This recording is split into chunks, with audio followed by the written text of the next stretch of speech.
Welcome to a video on the Ayrton Xtrema Pro.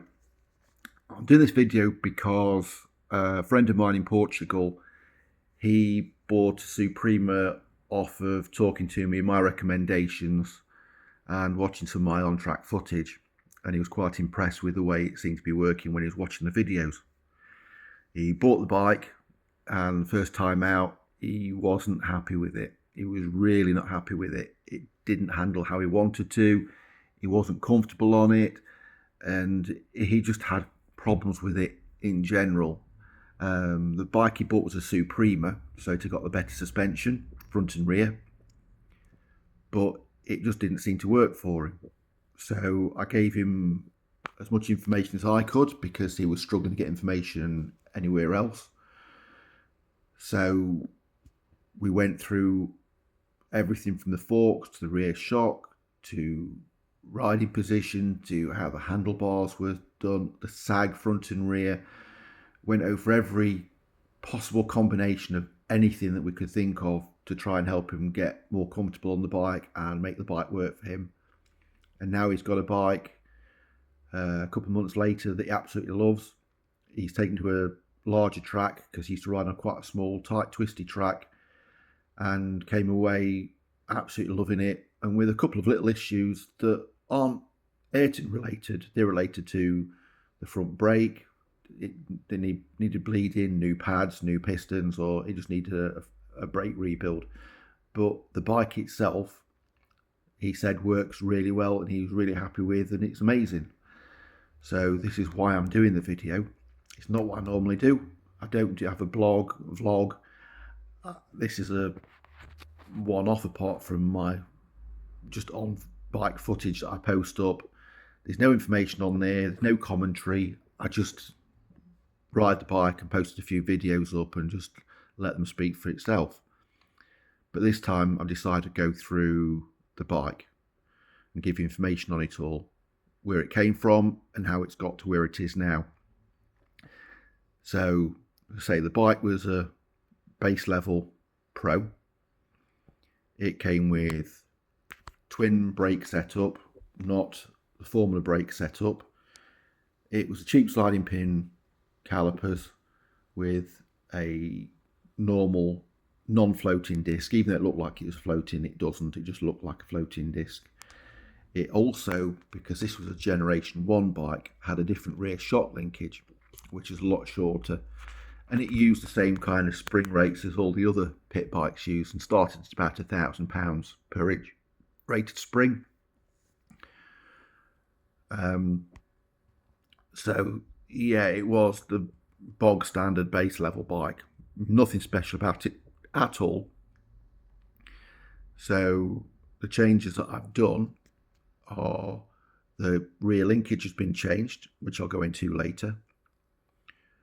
I made a carbon hugger, which is one of mine. Carbon tank cover, just to protect the tank.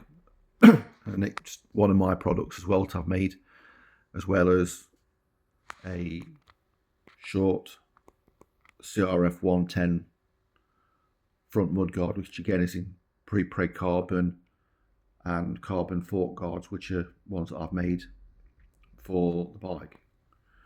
I can provide these to other people if wanted, but I made them for me more than for anybody else. And the hugger is bike specific. It's purely for this bike and for this swing arm. It's not designed to work for anything else. It's not a universal one. Let me go out. So yeah, so the bike is modified slightly. Nothing too dramatic. The other changes are I'm running the LMR8 exhaust. It's the one that goes down under the bike rather than up over the engine. It's supposed to increase power, make power better, make it all smoother, and just improve things generally. I can't tell a difference, to be honest. And the other odd thing it's got is it's got the Ayrton CNC machined inlet tract and nibby carburettor. Changed the carburettor because the malt that comes on it although they claim it's 28mm, in reality it's 26. So yeah, it was an upgrade. The bike does run better. It's easy to jet. It's been more reliable, and I've had the bike for several years. I've never had it break down on me. It starts every time. You do have to bump start the bike. There is no facility for a kickstart on there because of where the foot pegs are mounted. It will all get in the way. So it is a bump start only bike, which I'm used to because I used to race bikes, and back in the day when you used to have to bump start them and even push start them on the start line to start a race. So bump starting the bike is not a problem, and it's not that difficult to start. So yes, what else is there? I think I've covered the majority of it. There's obviously the normal bobbins on the spindles. There's the oil catch tank underneath, and the fuel catch tray, or fuel catch tank, sorry, which is needed for most tracks, which is on the bike, and the normal handguards. So the bike evolved this way because when I first got it, I wasn't happy the way it handled.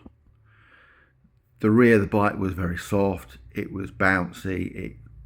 It had quite a lot of sag, and it just didn't feel nice. The front was very soft. It would dive quite a lot. It didn't seem to have much damping, even though the damping was turned up to maximum. It was just all very soggy, so to speak. It just didn't feel sharp. And I had got a Moto, and at the time, riding the two, it felt like a Moto, which for some people may not be a bad thing, but for me it was just very soft. And the benefit it had high foot pegs, so you didn't deck your feet. The feet didn't deck out, but it was very soft and not pleasant to ride. So I did a bit of research, and because the short linkage was very much like any other Chinese pit bike at the time, although this is an Italian chassis, the spring ratio or spring rates seem to work using the Chinese springs. So I got the 1,200 pound rear spring, installed that, set the preload on it, and it was better. It was a lot better. The forks were still soft and still a bit soggy, but it got a lot better. And after riding it for a day, I started to get used to it and started to enjoy it. It started to improve quite a lot. The front was still very soft, but I put up with it, assuming that that's how they are. And the harder I pushed the bike, the better it seemed to feel, because I think you're using a lot of suspension travel up and getting to the point where it's just not diving too much because you've got the bike loaded up a little bit, so there's a lot less travel to use up once you do start to use the brakes. But it was okay. Then, after talking to a few friends who were looking at the bike and were quite impressed, I got invited to Three Sisters for a friend of mine now, Ty Kinton, to test it. He took the bike out.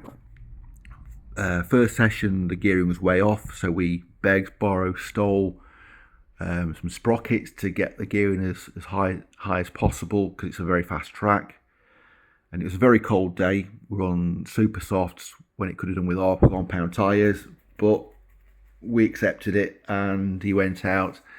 Second session, he came back, got his notebook out, and I was expecting him to be very critical of it and make loads of comments about the way the bike was and how much it needed changing. So the only change at that point was it did have the gear change modified so that we could run race or road pattern, and you didn't have the long reach to the gear lever, and the Nibby carburetor had been fitted. But that was pretty much it. He commented on the forks, suggested that the fork all got changed for 20 weight. The brakes were very wooden. It was a very cold day. The brakes weren't getting hot. they worked, but they were not getting warm, so the pads weren't getting hot enough to work. So even trying to go down to 1 caliper that day, trying to get some heat into the brakes, we disconnected 1 caliper, made sure it was all bled up, and he tried riding it with 1 brake caliper to get some heat into it, but the mass cylinder was too big, so the lever was very wooden, and even after coming in, you could hold the disc in your hand and it wasn't warm at all. So although they worked, they were not ideal, so his suggestion was get a Foreman front brake. The other comment he made was that the bike seemed to top out, that although the bike would absorb shocks over bumps, the bike was very quick to top the suspension out because the spring was quite strong and the damping wasn't really enough to control the spring that much. So it was topping out fairly quickly. So the rebound damping it was at maximum. It just couldn't really cope with it. So armed with that information, I got back in touch with the guys in Italy. And a week later, Fabrizio kindly sent me a Formula brake setup, as well as the floating disc to go with it, and a modified rear shock linkage, which was the one that's now currently installed on the bike, which is quite a bit longer. It came with a Hornet shock, which was fitted with an 800-pound spring, which is a lot softer, and I was told to try that. So that was installed, the brake was installed, and then I changed the fork oil for 20-weight oil on the suggestion of Ty Kinton. And I gave Ty the bike to use for a while. He took it to quite a few tracks, rode it more and more. The more he got used to it, the more he enjoyed it, the more he liked riding it. And with that amount of time on the bike, any problems that could appear would appear. And the only one that really appeared at the time for him was the forks were too soft. It needed preload adding to the forks, and they're non-adjustable for preload. So he wanted some spacers. So I got the bike back, looked at the spacers he wanted to get, and looked at trying to install them, and realised trying to put such big spacers on to preload the bike up as much as he was hoping was not going to be viable. It was just going to be a nightmare to do.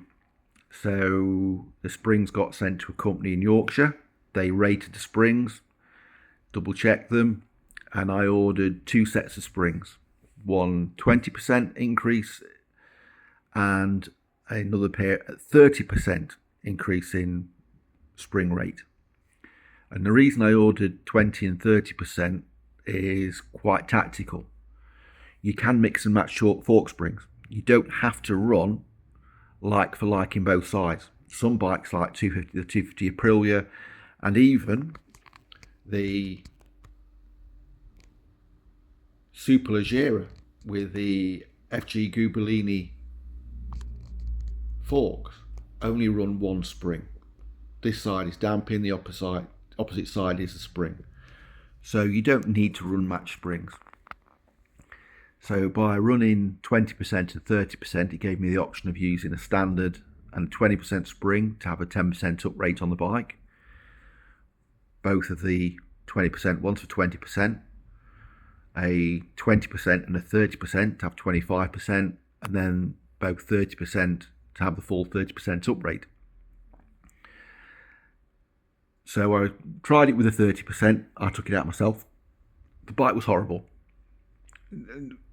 There's no other way of putting it, it was horrible. There was no sag at the front, the bike didn't dive hardly at all, the suspension travel was minimal, so it didn't want to turn into corners. It felt like the front was locked up and it wasn't going to go any further. It didn't want to move, so every time you hit a bump or you braked hard, it felt like the front was going to lock quite easily because there was very little weight transfer onto the front. It just felt like it was just going to crash at any moment. So I swapped the springs for the 20% uprated springs. It was better. significantly better. There was still not a lot of sag. There wasn't enough sag in the front. It was still too firm. It still didn't use all the travel up at the bottom of the fork leg, but it was significantly better. It was starting to work. So I decided to take the 20% springs out and put a single 30% spring in, because it felt fairly close, and see what kind of difference that would make. So currently it has a 30% uprated spring in one fork leg and a standard spring in the other, to give a combined 15% uprate. It's now got the sag exactly where I want it, at around about 30mm, which is pretty much perfect for the bike.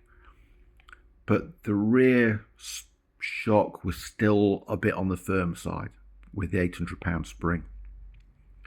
But the bike was significantly better than I'd ridden it at any point.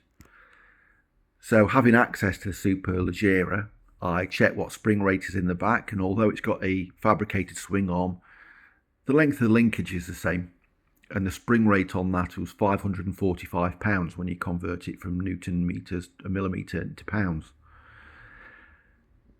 So I contacted Fabrizio. He supplied me with a Gubelini spring, which is the same as in the Superleggera, and we had to modify the shock slightly to create the spacer to be able to use the spring, because the spring is a lot shorter. And as you can see from the black mark where I've marked it, which is where the preload had been set, to fine tune it, I've moved maybe 2mm since, just to fine tune the sag in the back of the bike. It transformed the bike. The 545-pound rear spring transformed the bike. I gave the information back to Fabrizio, told him what I thought, told him what I've done, and now if you buy a Xtrema Pro, it comes with a Hornet shock, but it comes with a 500-pound spring.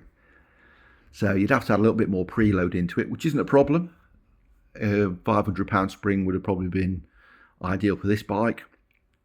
So it have a bit more adjustment for people that are a little bit lighter. But for my weight, the spring is perfect. The sag's perfect, the bike works. It does exactly what I want it to do. So the setup is different from before, but it's still got the fast ace forks, and it's still got Hornet shock. It hasn't got any expensive suspension in it, and the bike, I think, is about as good as it's going to get for a rider of my capabilities, at least. Now, people might say, yeah, but if you buy the Maselli fork version or one with Maselli front and rear, it's going to be different. It's going to improve it a lot. It'll be a lot better. You'll ride quicker with it. It's better if you get more expensive suspension. I get that.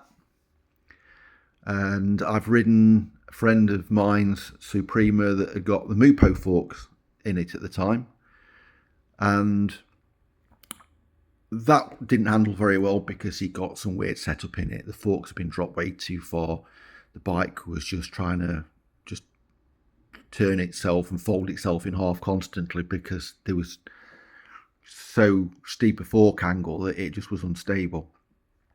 So I leveled it all up and took it out and rode it and changed the damping and improved it, got it to the point where I was riding his bike and my bike back to back.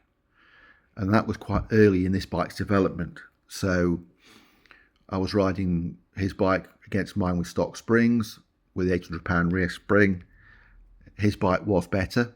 I could lap quicker on it, and I could do multiple laps consistently quicker on it. I upgraded the forecoil. The gap got a little bit less. I was getting closer to the lap times on his bike. Once the fork springs had been changed, I could genuinely lap possibly a little bit quicker on one lap if I pushed on this bike compared to the bike with the more expensive Mupo forks.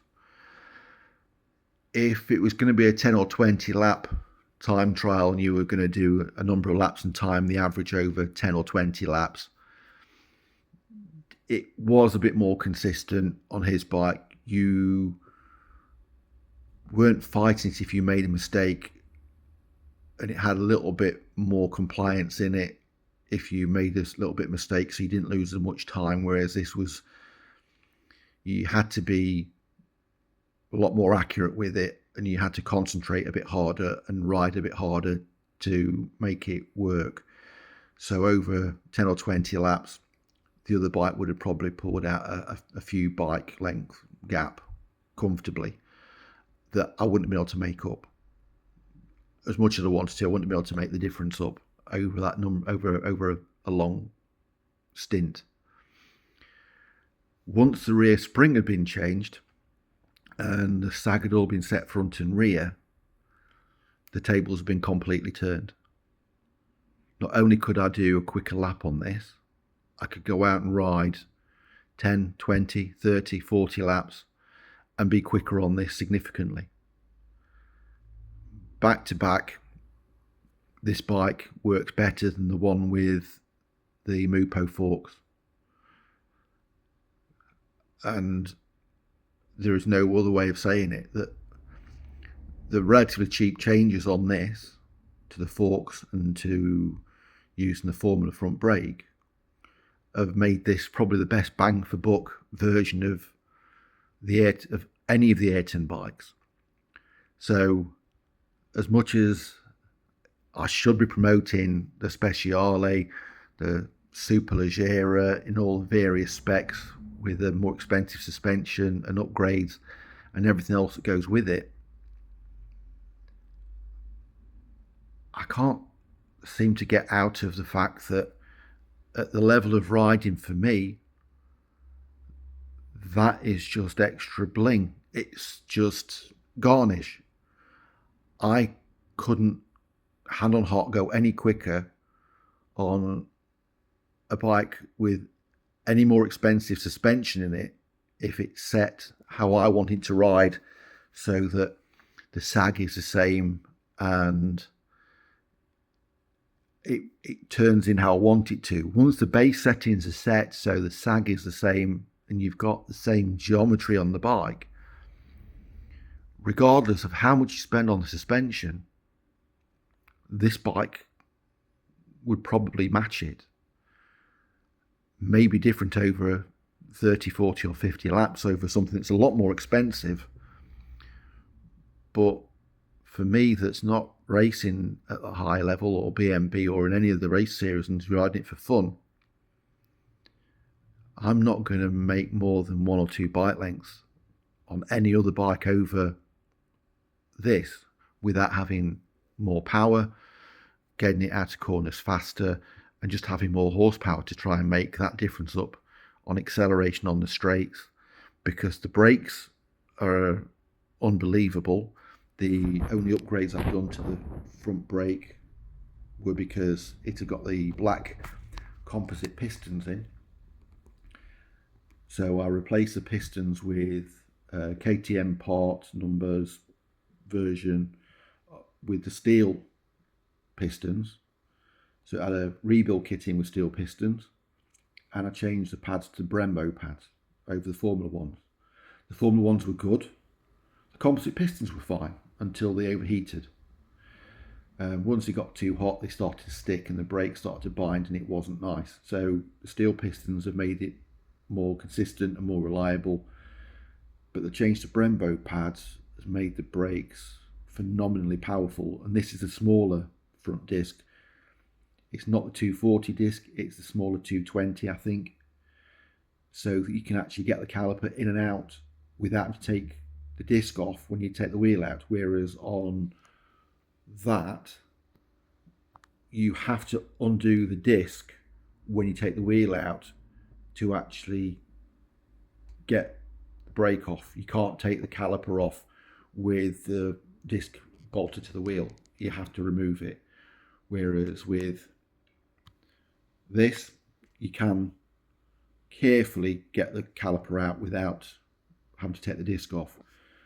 which makes it a bit more convenient, and I don't need more power. The brake is fine. Yes, it's going blue, it's getting hot, and I do ride it pretty hard, and I do push it as much as I can. So the brake is getting used a lot, but it's consistent, and I don't need more power. I don't need a sharp brake. I'm not getting people out braking me. This brake is phenomenal, so I've stuck with that. It's probably the best bang for buck you're going to get, and I think Parker Racing do an uprated version that has steel pistons in, so if you get in touch with Parker Racing, they can provide you with the same caliper with the uprated steel pistons in it, and they also provide the Brembo pads now. So that's the story on the bike. I'll leave it for that for now. I'll do another video going over the setup. I'll give you all the how many clicks I've got in the front and rear suspension, what level of sag I've got. I'll go over what we've done with setting the ride height and all the other little bits and pieces that we've done to get it out on track. But that's the story of the bike. It's changed from standard. It's not a significant change, not an expensive change. A pair of springs, even custom made springs, is probably less than £150. Fork oil is the cost of a bottle of fork oil, which is about £15-16. And now Ayrton supply the bikes with a similar rated rear spring, so you don't even need to have a different rear spring if you order a Suprema Pro. The only thing that you need to change to match this is either ask for the linkage version of the gear change, which they do provide. They do a version, but I created my own using SES parts and eBay parts. Formula front brake upgrade is well worthwhile, but the fork, that is the one thing that they can't do, and is something that you would need to get done yourself. But I'll go over what spring rates are in there, what fork oil's in there, how many clicks I've got of damping, front compression and rebound. So if you want to actually upgrade your fork, you can. You don't need to come to me to do it. I could get it done. I could order springs in. If people see this video and start asking about the fork upgrade and want the fork upgrade, I may contact them and try and get a deal on ordering 10-15 sets of springs to sell to customers who want to upgrade their fast ace fork. But it's a cheap upgrade. It's a really cheap upgrade, and it transforms the bike massively. It takes an average bike to being a very good bike, and when you match it to the rear shock and the correct spring rate, I think if you've got the right rider on it, the bike is pretty much untouchable. The chassis is as good as it's going to get. So I'll leave it there for now. I'll go over it more in the next video and go a bit more technical on the suspension upgrades and the changes and all the damping. And then possibly, if that video is a bit short, I'll add on-bike footage and some commentary, or I'll do a third video with on-bike footage. But I'll leave that for now because we're getting on for half an hour. Hope that helps, and I'll speak to you in the next one.